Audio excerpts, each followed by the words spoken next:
You're watching Tim Topham TV, the piano teaching podcast. This is episode number 54.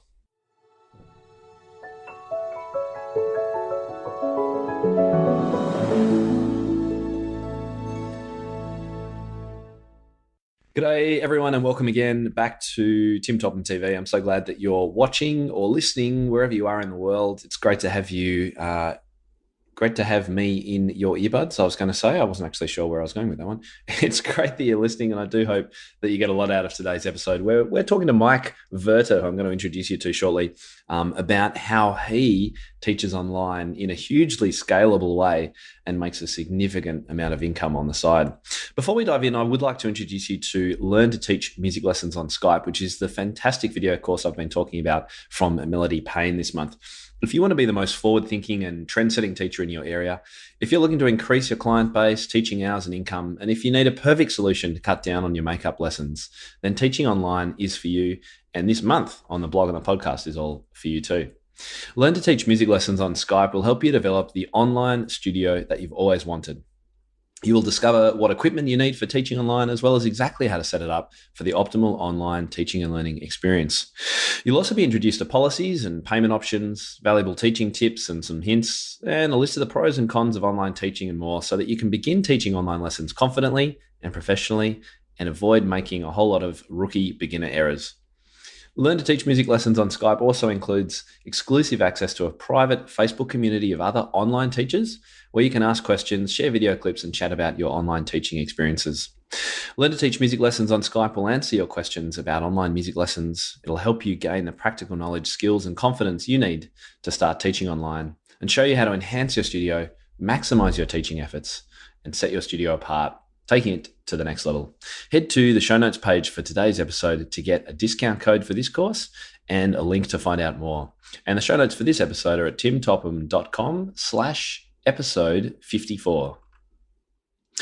Remember too, guys, that transcripts and full video access is now available for every episode. If you prefer reading or would like to print out and read or just have on standby the notes for this interview, you can grab a full transcript at timtopham.com/episode number 54.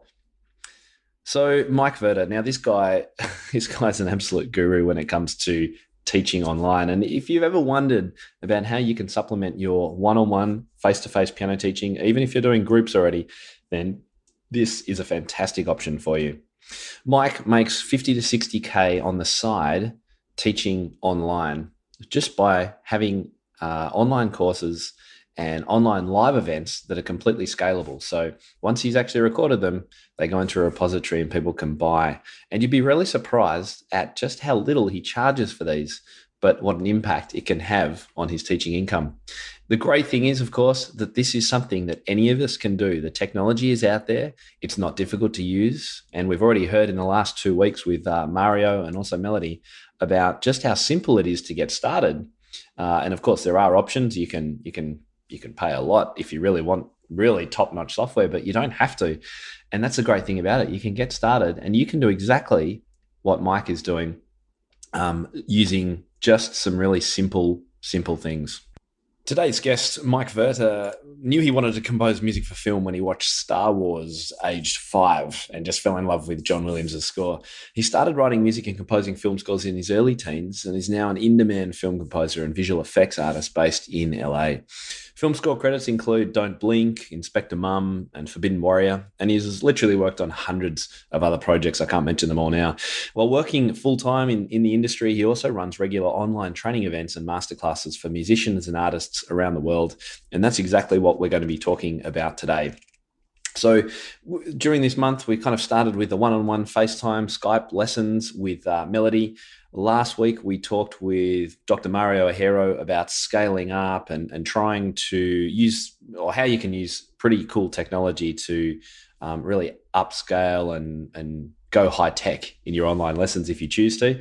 Today, we're talking about online learning and teaching on a really big scale, and how Mike exactly does it. He gives away all his secrets. We talk about all the technology, and in the show notes today, you're going to find links to everything he talks about, links to some of his free online courses, the equipment he uses, all sorts of stuff. He's giving it all away, and I'm so very thankful. It was a fantastic interview. I had great fun on it.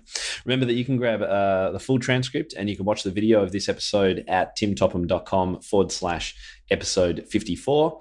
And without further ado, I think it's time to introduce Mike. Here we go. Mike Verta, welcome to the show. Thank you very much. Thanks for having me. All the way from sunny Los Angeles. It's summertime over there, yeah, right? It is. Always, sort of. And we're struggling through our winter, which to Melburnians is always freezing cold, but nothing compared to what half the States gets. Okay. Now, look, I'm really interested in hearing a little bit about your story, how you started teaching, what your training was in, and kind of what you're doing now. Can you give us a bit of background? Yeah, well, in terms of teaching, I had no intention of teaching. It happened by accident. I was just I was a working composer. I am a working composer. I've been working since I was 16. And I had joined a forum, an online forum for composers. And I would post some of my work, just sketches mostly. And right from the time I started posting work, people would ask questions. Other composers would ask questions about pretty much every aspect of writing music, about the composition, the orchestration, or performance techniques, or studio issues, even things related to the business and all this sort of thing.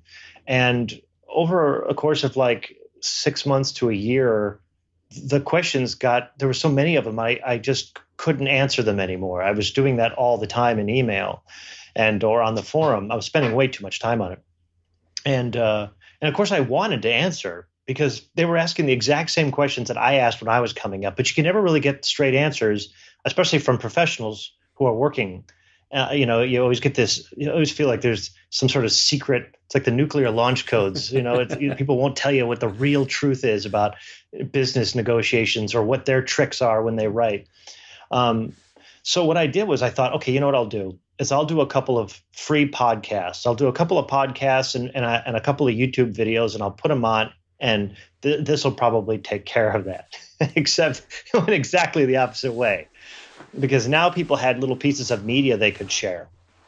So it got, there was just more and more interest in this. And so I sort of informally said, well, look, if I did like a masterclass series on these various disciplines, is that something you guys would be into? And there's a lot of interest there. So like I said, without really intending to, but having a sort of the teacher's spirit or something, I decided, all right, well, let's just do this.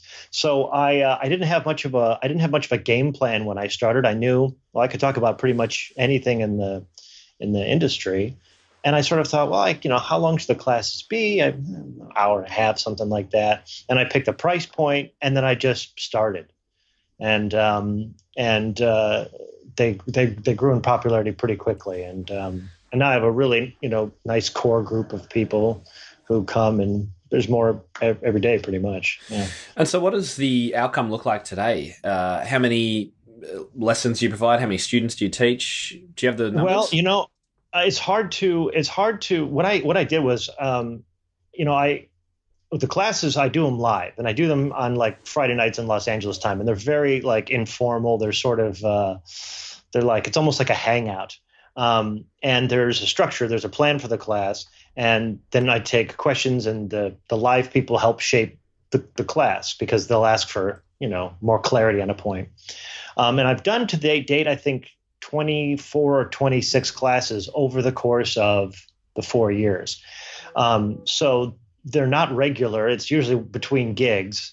And I'd say each class, I'd have to do the math, but the class, I sell them for $30. I make them $30 because I wanted to make it super cheap. I wanted to make it, because the way I figured it was, if I knew when I was studying with a professional myself, like it would cost me like about $125, $150 an hour for a guy who had, a 30-year pedigree in the business. And there's kids coming up, they can't afford that. It's ridiculous. So I wanted to make it, and it wasn't going to be about the money. Like I said, this was all just gravy. I wasn't planning on doing it. So I figured, well, I'll give them, $30. That's near impulse buy, and just for once in the life, they'll get more than they paid for. I just thought, like, this will just be one little piece of justice in this world. But then that works is, if 100 people sign up for the class, and I don't do any prep really, or maybe an hour. And actually, the classes don't go an hour and a half. I think the shortest class I ever did was 3 hours. The longest one was just a couple weeks ago. It was 9 hours. It was just 9 hours on the air. Because I'll stay on until, yeah. In fact, I have a free one that's on YouTube, which is 6 hours. And it's just goodness. Because if that's how it's going, if people have questions, I want them answered. And if it's still staying engaging, then I'll just keep going. So it ends up being this really sick deal for people. Wow. It's packed full of information. It's super cheap. How many have been ordered? I have to check the numbers. I mean, the classes, I'd say, I don't know if this is a lot or not, but I think right now, I think they make between, maybe 50 or 60,000 a year in sales. Sounds great. Sounds really good. Well, the thing is that you're able to scale it, and that's why I really wanted to focus on this online teaching concept, because it is such an incredible way to scale what you're doing. So you can make that kind of money. Which again, it's not a full-time thing, but once the class is done, people can buy it after the fact. So, that's the thing is that I always encourage people to come to the live show, because then you can ask questions, and then it's like literally one-on-one, especially if I'm saying, listen, I'm going to sit here until you have gotten your attention. So there's people who will make sure that they show up for the live ones, but then there's other people who, like, if they live in Europe and it's always 4:00 in the morning, but then they'll buy it after the fact, and then they can watch it as many times as they want to. So it's sort of got an evergreen product. The first classes that I did are right now somebody's first class they just bought today, and typically then they just go down the line and end up. So, so it's worked out that way, and then they stack on top of each other. Yeah, it's great, because the first, we've had 2 podcasts this month by the time this one's released, and the first one was very much about getting started teaching online one-on-one using Skype and FaceTime and things. Last week we had Mario Ahero, who's a real specialist in technology for piano teachers. So he kind of stepping it up a level, some of the extra technology you can use, and sharing keyboards and having the sound come out of your digital piano from the other person's piano and things like that. So this is now kind of going that extra level of, well, here's another thing you could do. Have one live lesson for a whole group of people, record it so you can make the income from that, and then keep selling it too. Really absolutely. Clever. Yeah. And, and like anything else, I've done zero advertising on the classes. It's all been word of mouth. But if your content is compelling, and I can talk more about, how to actually do that, but people will tell each other, and we'll post a thing about it on forums. And so every once in a while I'll go and check just to see what the in path was. Where was the referral links coming from? And they surprise me all the time. It's like, how did that get all the way to Russia in this, bizarre niche game forum? How did that end up getting? But that's the beauty of everybody being connected, is you don't necessarily, your audience will find it, and build it and they will come. I think that's what we're saying. So I want to rewind a little bit back into your history. I can see no less than 4 keyboards behind you, and a stormtrooper mask, and a disco ball. Yeah. Well, did you start as a pianist, like with piano lessons traditionally? I was trained classically from the time I started just before I was 6, and started with the goal of writing music for film. I was 5 when I made that decision. Really? Yeah. Wow. And so I knew what I wanted to do. So I started training at a conservatory, which just happened to be 3 blocks up the street from my parents' house in Chicago, where I was born. So I was actually working professionally, writing jingles and commercials when I was 16. Wow. It's when I started. So I did that for a few years. Then I came out to Los Angeles to get in the business or whatever, and to make it big. Yeah, right. Yeah. To do it. And I got a record deal when I was young. I think I was 20 when I signed that first thing. And so I was doing albums and touring, and I was a session musician. There aren't as many of them now, but back then you could have a life as a session player. So I'd play on records and commercials and things. And that was just that's what I was just going to do, just continue doing that, and then started doing film work. And then along the way, something that was just a hobby of mine, which was sort of the early days of computer visual effects and motion graphics, accidentally became a parallel career. And that led to that's a whole other story. But in the end, today I sort of split my time between doing music work and doing basically every other aspect of post-production. So I direct a lot of commercials, I do color correction work and editing and sound design and just lots of visual effects work. So, which I think it certainly in this business and in this town, maybe everywhere, however you multitask, whether it's inside your field or into related fields, I think multitasking is an artist's best trick. It's kind of a given, isn't it? Yeah, because if one well is empty, another well is full. If there's one opportunity dries up, and they have seasons. There's as a composer, there's suddenly there's a lot of work, and then there's a year there isn't a lot of work. It's just it goes up and down, and I think even though we've all signed up for a life that may not have the greatest stability in it, having lots of other trees to pick fruit from can help mitigate that. Yeah. So. Yeah. Well, we'll have to put some links to some of your work in the show notes, if that's cool.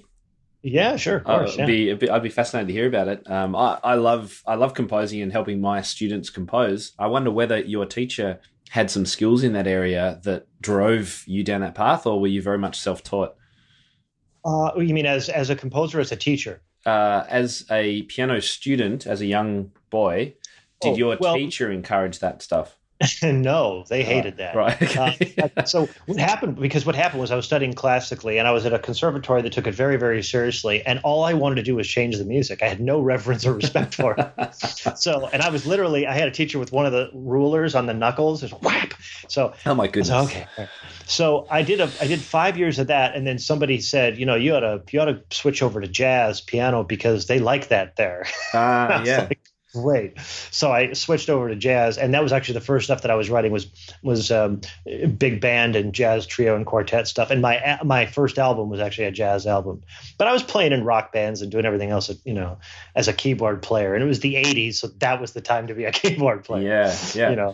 So and you've been able to then take all of this experience and the experience you continue to gain in so many different areas, and that's what you're able to then teach people.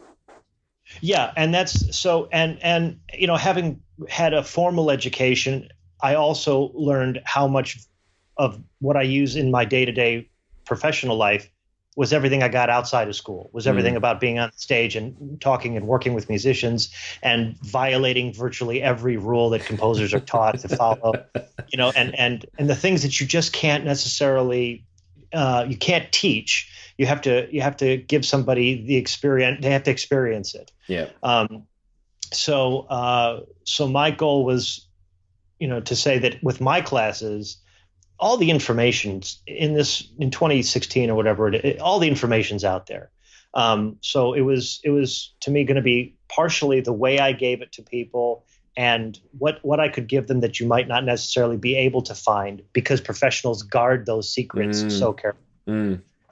I wanted there to be a place where they heard everything that they can sense is out there, but nobody says. So that was, I just right away, like, if it was, it's like a magician giving all the tricks away. And so that's built a pretty loyal following. Yeah. And probably riled some people up as well, I imagine. Well, I think only people who, the way I look at it is if what's holding you in the game, if what's keeping you in it is a trick, then you're living in a constant state of fear, because it's only a few minutes before that trick is revealed. And I would much rather succeed on a level playing field. Here, everybody's got the same bat. Now, how hard do you hit the ball? I prefer that just philosophically. So I can't say that anybody's been upset about it, but I think the only ones who would be upset about it probably have reason to be upset about it. Yeah. No, you share my philosophy of the teaching that I do with teachers as well. It's like open the doors of our studios. Let's share, and that's what I do. So tell us, can you give us a bit of a insider look into one of your lessons? What are they like? How do you structure them? Okay. Well, first of all, I will say, there are a couple of them. They're on for free on YouTube. I think one of them is called Free for All. In fact, Okay. And you can get what you can get a sense for certainly is the flavor of it. And what they are is, like I said, they're conversational. They're just like this. It's Yeah. Friday night. Everybody's usually drinking. Frankly, Yeah. to be honest. If you're listening to this and you can hear ice cubes, then Yeah, yeah, that's right. that's Mike Right. having a drink. Yeah, it's and part of that is for me, not being a teacher and not being formally trained in teaching, I nonetheless found out that communication is something I'm decent at, whether it's through music or by being a director and talking to actors, so I just figured, well, let that just be the just the impromptu way I do the class, rather than have it be super rigid and super structured.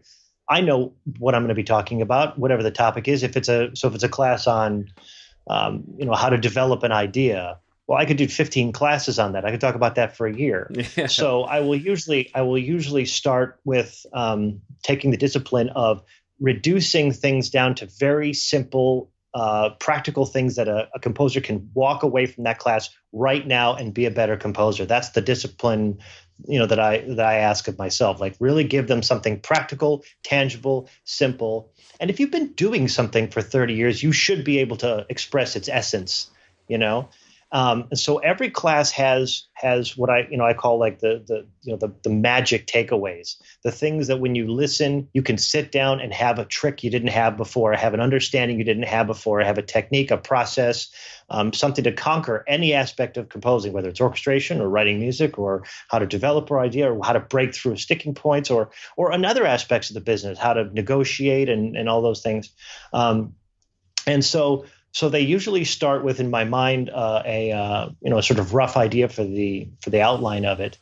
But inevitably, the live players will say, "Well, wait a minute. What about when I didn't sign a contract? Or I did sign a contract, but now I want to change it. Okay, well, that piece of information. Okay, well, we can talk about that." Or if we're doing a class on orchestration and I've explained something, I have some tricks, and if somebody says, "I didn't understand that. Can you explain that another way?" Yeah, we can explain that another way. And just having the opportunity to amend and change and have the input from 50 people, I mean, we end up getting the ideas out in a way that everybody understands and everybody has a takeaway from.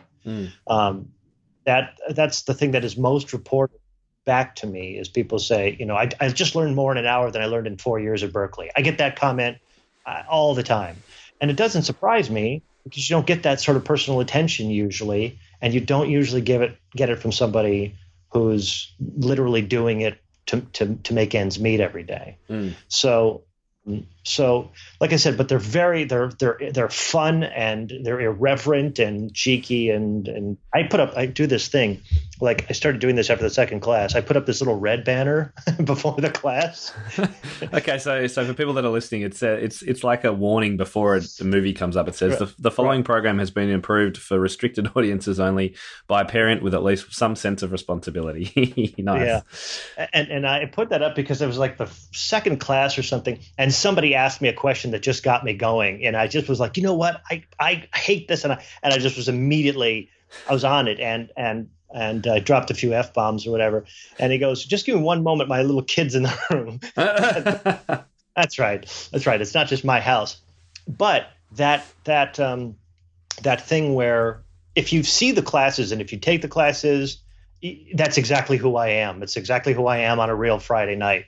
And so it creates a bond that works both directions. I feel very connected to the people who take the class, and then they feel connected to the work, and then they feel grateful that, wow, I'm better now than I was yesterday. Yeah, that's a huge thing when people feel like that for real. And then I encourage them to send me their work, and they do, and people get better, and that's the sexiest thing in the world. Yeah, it's really fulfilling as a teacher to do that. That's why I love teaching. Yeah, so you do too. But I tell them now, look, if you know two things, teach one.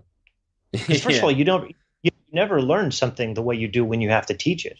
It just forces you to think about it, forces you to be able to communicate the essence of it, and that makes you better about it. So teaching's huge. Got to do it. So, Mike, you've got an audience of piano teachers listening to this who have, incredible experience, years of teaching and knowledge. How would you say if they're like, I would love a little bit of extra income. I reckon I could make this work.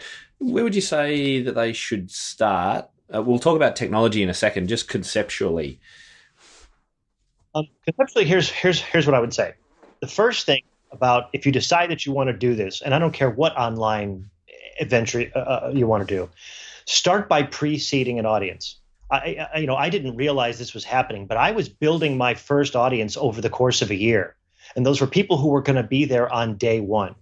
And having some early momentum makes a big difference. It's in any venture. It's why if they're opening a new McDonald's, the sign is the first thing that goes up. They haven't even put up the walls yet, but the sign goes up, and that's to get people in the neighborhood. Oh, there's a McDonald's coming. There's a thing coming. If you want to do a Kickstarter campaign, you want to get some people who will put in money. Yet they're going to put in money on day one, because nobody likes to be a part of a venture that looks like a deserted town. They like to feel like something's already happening. Psychologically, it's good for your audience, it's good for your business model, and it's good for you. You don't want to be sitting there on camera and there's nobody listening. Absolutely. It's dark. So I think pre-seeding your audience by joining the communities, finding the people that you already know that you want to talk to, I think that's an important step. And you did that through forums online. I did that through forums. Yeah. And like I said, it was accidental. But if I was going to start another business, or my sister was asking about doing something for her business, that's the way you start. Go find the people right away and start to build some excitement. This is coming. I'm thinking, because you'll gauge. Well, that's the second thing I would say. Okay, that's the third thing I'll say. Second thing I would say is that the content, everybody says content is king. Yeah. But the chances are that the content is out there in one form or another.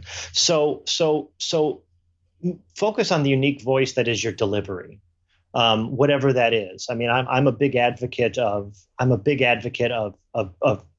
blurring the line between your professional self and your personal self, just because that's how we are as a society now. We're so connected. We're all Facebook and social media, and you can play that two ways. You can either always be fake on social media and always have to put up your good Instagram photo, or you can go the other way, which is everybody knows everything, so here's who I really am. And so I think personability and your personal voice, something that's uniquely you, the unique way in which you'll teach material, the unique way in which you approach your material, should be present in your message. Otherwise, the information's out there. We're drowning in it. So why are they going to come to you and not somebody else? And I think just thinking about, because I'm so great. I don't know about that. I don't know that we can count on that. Might be true, might not. But will that get them? I think what gets people is when there's something distinctive, and there's nothing more distinctive and unique than who you.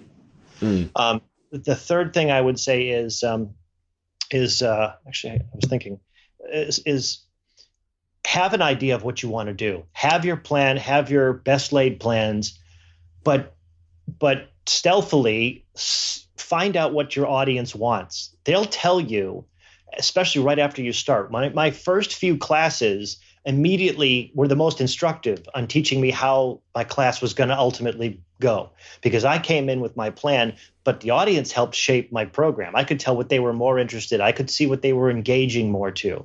That's why these companies do all these surveys 24 hours a day. They want to find out. It's targeted marketing, targeted advertising. And the line there is, you don't want to flip it upside down. You don't want the cart to lead the horse. You don't want to just say, well, what do you want? Because people want, you're the teacher. What should I know? Yeah, you have to watch dynamic. But I think that rather than have any sort of rigid expectation about what it's going to be, allow yourself the flexibility of your audience to shape your presentation so that you're fulfilling the client's wants, the customer's needs, while still offering your unique product. Down to what else? The other thing I would say is, set the expectation right from the beginning for your audience. A lot of times people, when it comes to doing online work or social media work, they'll tell you got to have constant media. You have to have constant updates, constant this, constant that. And there's a measure of truth in that. But what they don't say, and what's important to realize, is that's relative. Just set it. If you set up your thing that people are expecting an update from you every day, then the one day your kid is sick and you got to take them to the hospital, they're disappointed. you know, and that's because you've set up that expectation. So when you think about what you're going to do, think about what you can really sustain, because you do want it to have momentum. You do want it to have something that people can join your community. And, oh, it's on Thursday nights. I tune into Tim's show on Thursday nights, and I'm used to it, and I like it, and I count on it, and I'm part of the Tim Club, and all that. That's what people do. We like to join little groups. So for me, they're always on Friday nights. They're always at the same time. They're always the same flavor. And so there's a community that's built. Yeah. And that's your loyal base of people that you can count on, both from a programming standpoint and from an income standpoint. And they're probably your most passionate people who are spreading the word. So just think about that.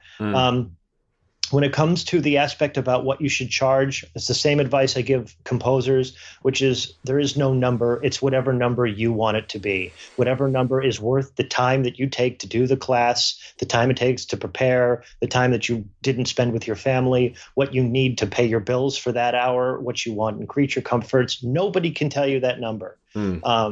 Just make sure that that's the number, and if you're worth it, then stick to it. But also, don't be afraid of the economies of scale. Like I said, you can sell one class for $1,000. You can sell 1,000 class for $1. And the truth, today's expectation with you're on a game. My little boy, on his, like, he wants to play a game. It's like, oh, it's just 99 cents. It's like 99 cents. It's nothing. It's like 99 cents. It's not those are multi-million-dollar games. Yeah. By the end of the day. So, so just don't be afraid to capitalize on that aspect of our interconnectivity. And the other thing I would say is practice. Being on camera and having a personality and being able to engage with people, even being able to be comfortable looking at a camera. Well, you're very good at it. I'm very impressed. It's practice. Yeah. And it's a show. It's a show. And I think practicing that performer's aspect of it is an important part of letting the audience know that you're in charge and you're comfortable and they're worth your time. You're worth their time, and their money. And it's it's a thing that I see is overlooked a lot. I see a lot of people point a camera at their process, but that's not necessarily personal and engaging. And if it's not personal and engaging, there's a lot of impersonal stuff out there already that they get to. So I think that just turning on a camera and watching yourself and getting used to it, because it's really, really weird when you first start. Yeah, it is. I mean, a lot of people wouldn't realize the time that I put into if I'm doing a presentation, a keynote, or something at a conference. I'm practicing. If it's a new presentation I haven't done before, I'm practicing it a lot. And I know everyone in the industry, you don't see it, of course. It's like the performers, you get up on stage and do this amazing Rachmaninoff, whatever. You don't see all the hard work, but as you say, you've got to practice. If it's delivering to a camera or to an audience somehow, you've got to practice it. But I think however you apply those and other principles, I'm sure there's other great pieces of advice. There's no question that it is an absolutely sustainable and viable supplemental income model, if not a primary income model, if you really wanted to work it. I think if you're starting to plan your curriculum, or if you're starting to plan what you want to teach, the first thing that you come up against is a very hard, long look at yourself in the mirror about, what do I really have to offer? And making sure that your skill set is, be realistic about what your skill set is, and teach the skill set that you're a master of. Not that you're not going to continue learning, and probably will learn from your students, but I think that you'll speak most confidently and your presentation will be most compelling about things that it. You know it at 3:00 in the morning, hungover. It. That's your wheelhouse. Spin it and invite people to it, but have no question about it. Even though there's this huge glut of media out there, there's plenty of opportunity, because there's always turnover too. Somebody gets burned out doing their show. Yeah. I'm done. I just can't stand it anymore. Okay, now time for your show. Yeah. So, yeah. All right, let's talk technology because I know that can, scare off people sometimes. What do Yeah. you do for your live shows if you're going to have 100 people watching? How does that work? Okay, so yeah, I mean, because I have zero patience for technology. That's just a thing. I'm surrounded by it. I love it. I live with it, all that. But I can't. It's like a child. I have to I'm a disciplinarian. It cannot crash. I can't stand it. So for me, when I was gearing up, this comes into the practicing thing. I can build my live show rig blindfolded. It's like a gun. I could just close my eyes and build it. I could just do that. It's bulletproof, and it's very simple. What it is my classes go out. I use I use Wirecast on a laptop, on a Mac laptop. Wirecast is that's my show organizer. It's made by Telestream, and that's been solid and stable. It's got everything that I've needed in the classes, so I can use multiple cameras. I can have multiple audio inputs. I do it. It has one of those desktop things. So if I want to show the desktop from my Pro Tools station or a keyboard overlay while I'm playing, I can bring those up and I can do split screens and all that sort of thing by setting up some very simple templates. I can drag media in. If a client says, "Will you review this piece on the air?" I can drag it right in the pin and play it. So that's been my software. I use a. So is that free or does it cost? And it's a paid product. There's two versions of it. I mean, for an initial investment, I think it's pricey. I think it's $500 or something, or maybe $1,000 for the pro. So what's it like? Is it like some other software I would have heard of? I'm just trying to picture exactly what it does. Is it a streaming thing or a webinar thing? It's a broadcast mixer. So you've got a number of panels, audio, video sources, and it's got one window where like I don't have any source in it here, but this is just an example. Well, it's like how I did the red thing. This is just a video. I was going to ask you about how you did that too. So the Skype is being fed by Wirecast. I run all my audio. And so like the microphone that's being done here is going through Wirecast and the camera is going through Wirecast. And I have a mixer so I can video mix. You saw the picture in picture up there. Yeah. So, those sorts of things. So it just allows me to. It is brilliant because it's completely seamless. I've never seen such a seamless overlay or transition. Yeah, it's and you can do that a couple of different ways. I was trying to see here. If I had any show stuff loaded, I don't think I do. But what I will do is I will for each show, I'll usually load up some media beforehand, and then I could just click on it and it'll bring it up. It'll bring it up as a transition. I can do overlays. So it's very, very simple software, but it's very powerful for managing multiple types of media in a show. It sounds like I said, really powerful. I run it off of a laptop, but I'm usually sometimes I do the classes from my piano in the living room. Sometimes I will do them with my Pro Tools workstation, and so all those things are all on the local internet in the house, and they're all sources in Wirecast. So if I say, okay, well, let's move to the piano. I've got a camera out there. I just click on the camera, and that camera goes on along with the mic that's underneath the piano. And then as long as I'm carrying around something so I can see, what's being broadcast. Yeah. Then it doesn't. It's very, very flexible. Wow. And it's do never you do it all wirelessly? I have a wired network in the house. It works wirelessly, but just to make sure that we have the highest quality stream, I was able to took everything wired, so I do. But occasionally it's. Sorry, go on. No, I was going to say so. But the wireless signal, I've never had. I run a reasonable bit rate, so it's never had a hiccup in that capacity. So Wirecast helps you do all the back end and produce the stream and everything. Is that also covering the audience side, or is that a different bit of software? Okay. So Wirecast is my production studio. That's where I'm managing the audio and the video and any one of the input media sources. That's where the show is happening. Yeah. What's coming out of Wirecast is the produced show, the final image and the final sound that an audience is going to hear. Then what I do is I go and I use Ustream. Ustream is where I host the show. Right. So Wirecast natively talks to Ustream. So it's just happening on Ustream. I will usually check the feed to make sure it's okay, but it's just seamlessly happening on Ustream. And Ustream also has a chat role, a social interaction chat. So, and that's the primary way in which students interact with me. So you keep an eye on the chat role. Yeah, and that's where I get the questions. When I first started doing it, I did the thing. I was using another service where everybody had a camera and was talking to me, and it never worked when there was 50 or 100 people. It was just this big cluster, and the bandwidth would have problems. And I understand that they've since worked all that out, but I've never found that necessary. So you don't see your students or hear them; they just type like a webinar.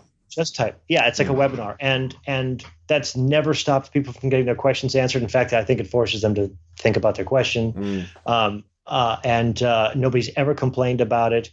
And as much as I love them, I don't actually need to see their living room. You know what I mean? I don't, because it's not a one-on-one. It is for 50, 100 people at a time or whatever it is. And lots of times, you know how that is. You do a thing, you got a spotlight in your face anyway. You can't see anybody out there. Yeah, that's right. So that's worked out. That's been my process so far. And for the replays, are they hosted still on Ustream or somewhere else? Okay, so what happens is when you sign up for the class, you get the login. The password that's valid for that night. It's password protected, so only people with the password can sign on to the live stream. Those people, after the show is over, the classes get uploaded to my Vimeo channel. Oh yeah, and also password protected. And anybody who was at the live class automatically gets the password for the Vimeo channel. Any future people who buy it get the Vimeo channel link and the password. Okay, got it. And so they go and they can just view it there and take their time with it. And does Ustream handle all the sign-ups and link sending and all that stuff? Actually, I have been doing that quasi-manually for 4 years. And in fact, my website right now is pulled apart because the web store is finally being completely automated. I just needed to do it for 4 years and didn't. Oh my goodness. But at this point, yeah, it's too busy. Yeah. At some point, I was like, okay, this is ridiculous. So now it's all entirely automated. I won't even know about it. And that's also is that a separate software? That's just pay. I'm using a WooCommerce for my website. Oh, okay. And PayPal. So, yeah. And that's also allowed me now to use affiliate links. So, because other websites have said, well, we want to put links to your classes, for a little discount and a little kickback and all that. Right? Yeah. Okay. So that now will all get automated once they're registered. If they sign up with that thing, then they'll get their percentage. The person will get the links in the class and just go. Yeah. I can't believe you were doing manual emails and links for years. Oh my goodness. It must have been going crazy. But it also, I think that goes to the fact that, it's all very personal and homegrown. It's just how it's the nature of it. Even if the scale might betray that, it's always felt like that. So just to recap, you're using a software called Wirecast, which takes all the different feeds from different cameras and allows you to mix in the audio, and it produces a stream that you take, a video product that you take to Ustream, which is the place where people sign on to watch and interact with you. And I'm thinking Wirecast is obviously a little bit of an investment. I would imagine if a teacher listening to this wanted to try it out, they could try the same concept with Google Hangouts or some other software options just to test the waters and see how it goes. Yeah, because depending on your thing, you may not need a whole lot of multiple setups, and there's a million ways to skin this cat. I come from a post-production background. I had a post-production studio for many years, so I was used to having a production switcher. That's how I ran the facility, where we could just route audio and video and any kind of media around to different workstations or client areas. And so that was sort of my brain works, and I was sort of spoiled by it. And I was like, well, I need a video switcher in here. Yeah. And, but you don't have to do that. No, it does. I got to say, that looked so professional. I can't believe it. When you put that overlay up before, I'm like, how the hell did he do that? That was great. Really good. Yeah. And if the income that you're making is commensurate with, it just you'll know if it's worth it. You'll know the investment is worth it, or not. And if not, there are plenty of simpler ways to do it. That's my way. So for you said you're up to 50 or 60 grand, let's say, income from this.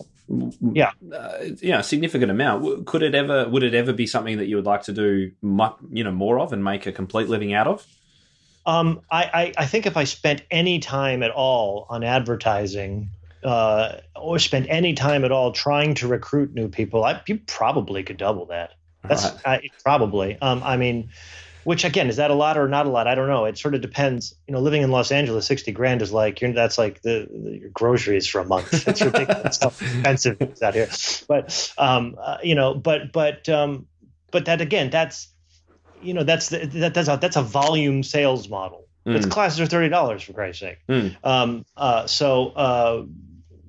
But like I said, it's not my primary income. I think I could make it, but I also like not being beholden to. I think I didn't do a class for almost 7 or 8 months in this last venture because I was working on other projects. Yeah. Which actually then became the first class that I did. The first class back was, okay, I'm going to take you through this whole project that I did. Oh, that's cool. Yeah. It was a film score, and so it was a 9-hour class just going through how I scored the whole film. Wow. Yeah, it was just we were on a roll, man. For $30, people fell asleep and woke up, and then they said, "Oh my God, you're still going." I was like, "Well, we're almost at the end. We're almost at the credits." That's just how it was. A lot of fun. Great. That is awesome. Yeah, it was fun. Cool. Can you give us an example of just a few of your recent lessons, like the topics? Yeah, I have composition 1 and composition 2 and orchestration 1 and orchestration 2 on those cover things that seem very elementary, except, the way that I teach them, I have a lot of professionals who take them and say, wow, you just put something together I never thought of. I have classes on, one's called Kickstarters, another one's called Secret Weapons, and those are sort of like, when the well's dry and you have no ideas, here's a bunch of things that you can do to kickstart your ideas. I have classes on rhythm and percussion. I have classes on writing horror music, action sequences for films. Wow. I have a class that's on the business, like just negotiating and dealing, how not to be afraid of the clients and not be afraid to ask for the money that you're worth or whatever. What else? I have classes where I've analyzed the works of some famous composers. So I have 2 classes on John Williams. I have a class on James Horner, people that inspired me, and sort of taking the piss out of them a little bit, breaking them down and showing where they learned and stole all their stuff from, and stuff, and love and respect and all that. And so what else do I have classes on? I mean, just lots of different ones. Yeah, fantastic. And I mean, many of them they would fascinate me. I'd love to learn more about lots of those things. Oh, yeah, they're fun. And some of them were, some of them I'd be like, I don't know what you guys want to know. And so, like somebody said, I think I was 2 years in the class, and somebody said counterpoint. And I was like, how did I never once think of doing a counterpoint class? So, okay, that afternoon, fine, counterpoint next Friday. Really? So people wanted to know about counterpoint. Yeah, because the way I teach, it's if, in a nutshell, if you can make counterpoint exciting and fun, I'm there.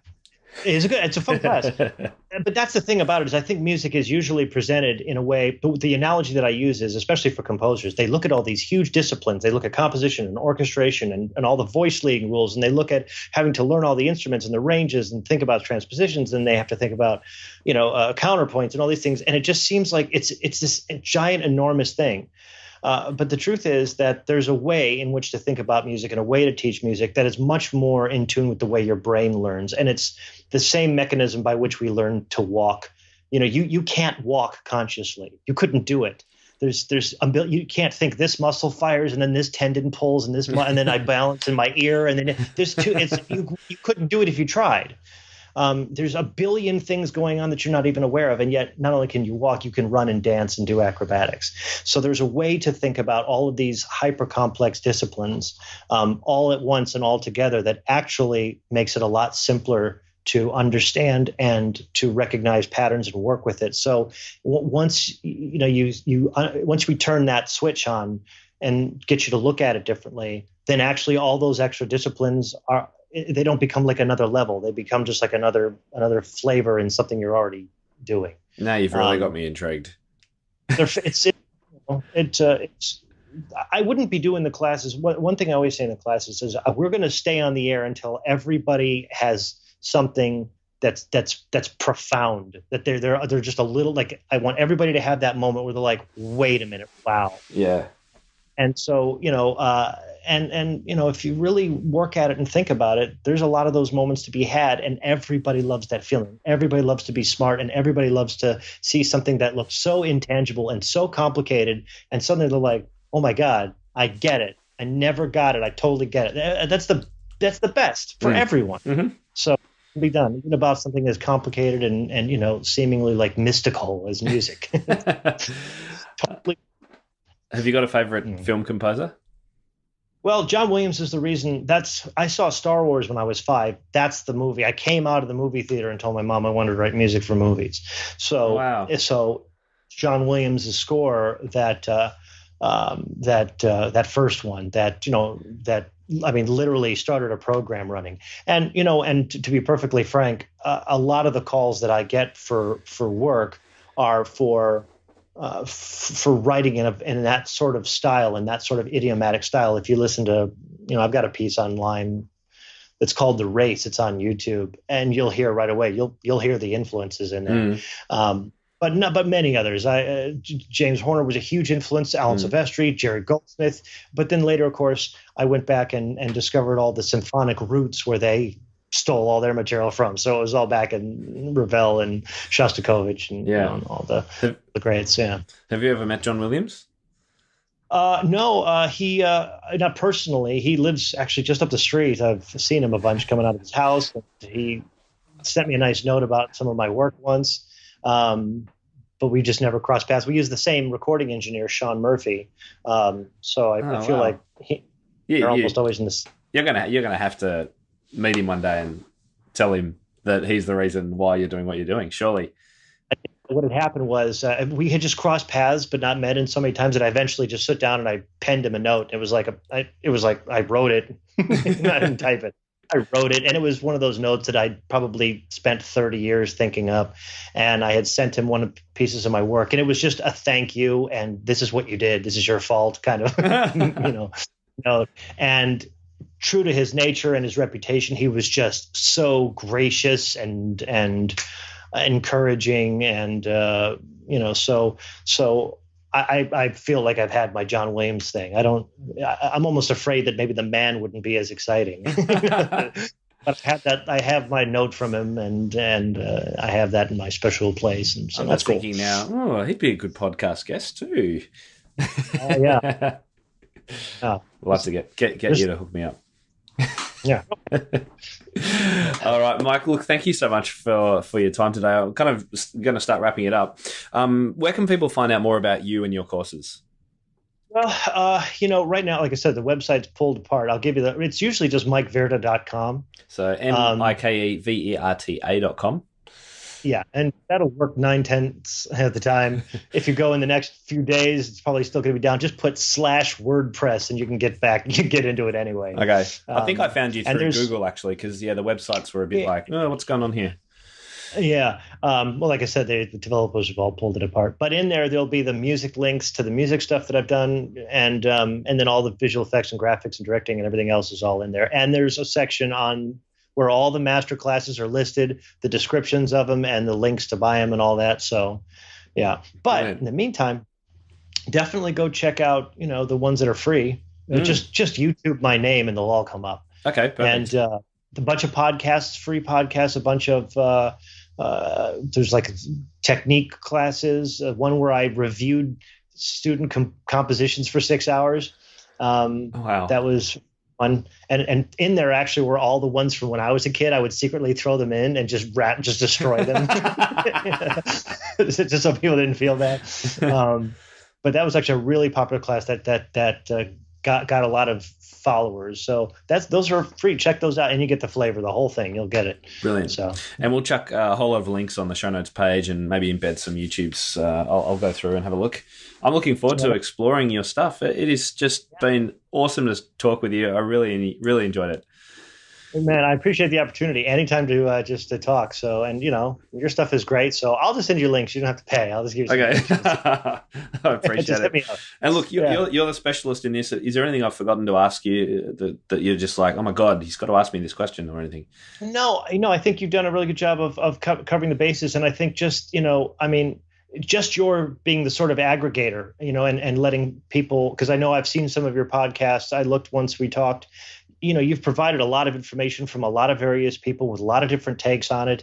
And that in and of itself, just focusing it down, is so crucial. It makes it mortal and gives people confidence to do it. So you've done a huge, great service that way. And I'm really honored to have been an opportunity to share some of what I've done, because this stuff is fun and it's viable. And, the world needs more good teachers. Yeah, that's it. Awesome. Well, thank you so much. Let's wrap it up there. Great to work with you today, and we'll keep in touch. Thanks, brothers. Thanks again. All right. See ya.